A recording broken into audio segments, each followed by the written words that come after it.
নমস্কার বন্ধুরা, আজ আমরা যাব নরেন্দ্রপুরের রতনগাজীর মেলায়। প্রত্যেক বছর 15ই জানুয়ারি বা 16ই জানুয়ারি এই মেলা হয়। এই মেলা মুসলিমদের হলেও সব ধর্মের মানুষ এই মেলায় আসে। এখানে বহু মানুষ মানত করে। মানত ফললে এই পুকুরে স্নান করে গণ্ডি কেটে বাবার মন্দিরে পুজো দেয়। এই মেলা একদিনের হয়। এখানে প্রতি বছর লাখ লাখ মানুষের ভিড় হয়। এখানে সংসারে যাবতীয় জিনিস পাওয়া যায়। তাছাড়া জিলেপি, জিবে গজা, মালপোয়া আরও কত রকমের জিনিস পাওয়া যায়।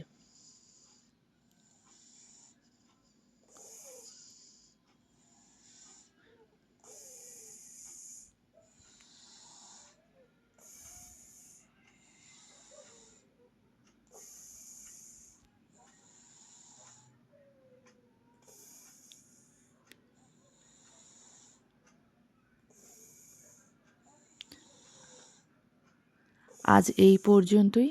ভিডিওটি ভালো লাগলে লাইক, কমেন্ট এবং সাবস্ক্রাইব করতে ভুলবেন না।